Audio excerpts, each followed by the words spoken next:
DreamHack runner-up for Super Street Fighter 2012 Arcade Edition, Ryan Hart from Western Wolves clan. Tell us, you had an interesting counter pick. I know that you're very smart with the metagame. Did you take any cues from Kazunoko's Yun, perhaps, and also Bonchan? He also won infiltration in the teams in Canada Cup. Do you review videos specifically to prepare for this match against your teammate Infiltration? Yeah, I definitely review my own losses. If I have a loss against a character or a player I know I'm going to come up against, I'll look at what I did wrong and try and rectify those things.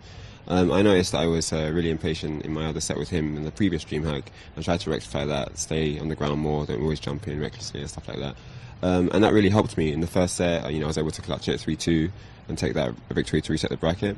But he adapted really well to that game, and so I was kind of left with a few options, maybe another character or to revise my game again. I actually, now looking back, think that I should have stuck with Jan. I agree with that. I actually think I should have stuck with Jan and been more patient, because I did get openings, I did get close to have opportunities to open him up. But yeah, I was slightly reckless, and that caused me to end up killing myself, wasted meter, ultras that didn't reach, things like that. So I think if I'd stuck with Jan, played a much safer game, I think that would have been a different outcome. Now, of course, your team did very successful, but when it comes to the finals, of course, individual accolades, would you say that it takes precedence over the team, and how do you sort of juggle that balancing act between Western Wolves, and then also Ryan Hart, without the WW? Yeah, you always have, two A charts, basically. One is what you want for the team, and one is what you want for yourself. It might be that you always get top 16, so then for that player, he'll want to get top 8, for example. If you get top 8, you want to get top 4. I've actually had a grand final with Infiltration before, so my aim was obviously to get into that situation again and actually win this time. So, I'm not that happy that I wasn't able to do that. Obviously, I'm happy that I reset the bracket, but not being able to get that final bracket, takes away from everything. So, but obviously he played really well. But I would say when it comes to balancing the two, I don't think you should have too much conflict in that. You should focus on what's most important. And if you're in that situation where you're up against a challenge for yourself, you have to kind of block out everything else and just get into that zone. So then, obviously overall, the team victory is the bigger deal because you're part of the team.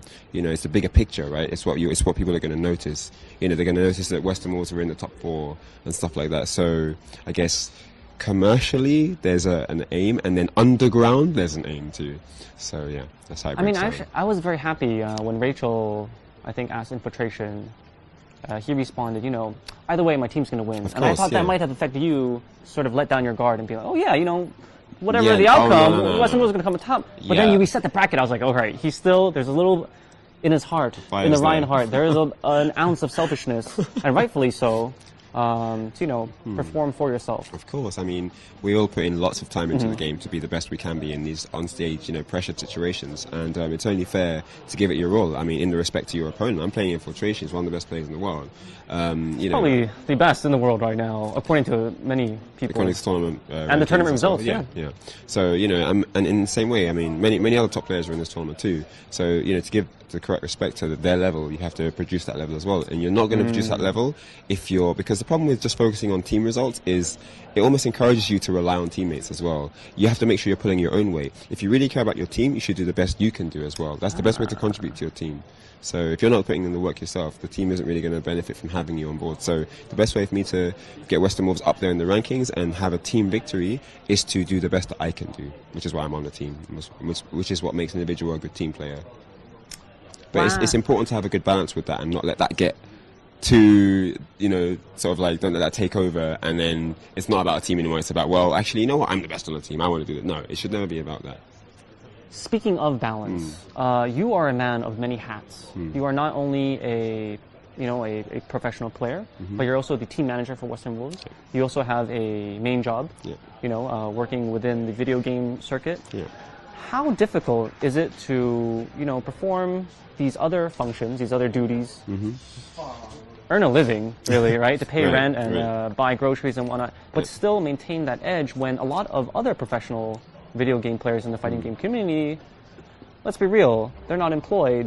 They are practicing full-time as their job whereas you need to juggle different things. How difficult has that been? I think juggling balance is down to experience. It's down to knowledge. It's down to knowing how to prioritize. I mean, if you know that you've got a certain necessity to practice a specific game or something like that, you make the appropriate time.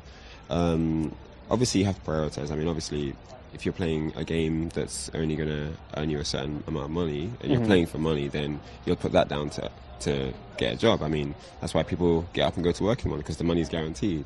That's why people don't go to the casinos every day. The money's not guaranteed, So it's just like that, really. I mean, you do what you need to do to make the ends meet. Now, gaming, I mean, for me personally, has always just been a hobby anyway. I mean, obviously now it's a lot bigger deal because there's a company backing me that put good money into my results, me performing worldwide and giving the best I can. So I have to give that same respect back by practicing to be the best I can be and give those results. So I would say, though, that obviously it's a passion. It's important to remain passionate about what you do, I think. As it's a passion, you always play from the heart, and I actually like to give it sort of 110%, even though I have other commitments as well. But I'd say that it's about communication and balance and prioritizing, and many things can be done. I mean, there are people that do a lot more than I do, and they still manage to maintain an amazing lifestyle. I mean, it's just about balance. I mean, I've got a friend, she's a CEO of a company and she has 9 kids. Oh! Yeah, so, if you want to talk about prioritizing, there are many examples of where you can see that someone has made it look like there are 36 hours in a day and 8 days in a week, but there aren't, And these people are just prioritizing the right way. There are a lot of amazing people. What they can do, yeah. Exactly. So this is what it's about. Well, there you have it. I think Ryan is one of the most complete people in the fighting game community for balancing everything. And having a nice worldview. I mean, you recruited the man that killed you today. To have that sort of forecast, and not only forecast, but to be humble, to know that you are potentially recruiting someone that could dethrone you one day, right? He has sort of usurped the DreamHack crown from you. To have that humbleness, perhaps, I think that's an amazing trait to have. I mean, I don't really see it as me needing to be humble or anything. It's more about healthy competition. I mean, what's the point in being good if you never challenged? Part of being good is the challenge of having other good players to play against. That's what makes the game fun. I can't play the game by myself. I mean, I'm going to need players that are going to be able to give me a challenge and push me to another level, and then hopefully I can do that in return, and that's the way community grows and the level gets better. One of my favorite videos on YouTube is with you in Korea, and there's like this hand camera off angle, and you guys are playing Sagat versus Golken. Yeah. And of course the gameplay is very high, but it was that you had recruited someone, and then you had become friends, and then you were invited into someone's house to play halfway around the world. Yeah. And I was like, damn, Ryan really gets the point of it all, to just explore the world. Oh, I mean, no matter what you do, I definitely encourage exploring the world if you can. Yeah. It's not within everyone's means to get around, but if you're in that situation where you can, become mobile globally, I think you should take full advantage of it. It will teach you a lot about communities, about culture, about language, about food. I mean, everything you need to know. And I think that, gaming is one way you can do that. There you go. I would love to see the inside of this man's passport. Western Wolves player and player manager Ryan Hart. Congratulations on your second place at DreamHack. Thank you.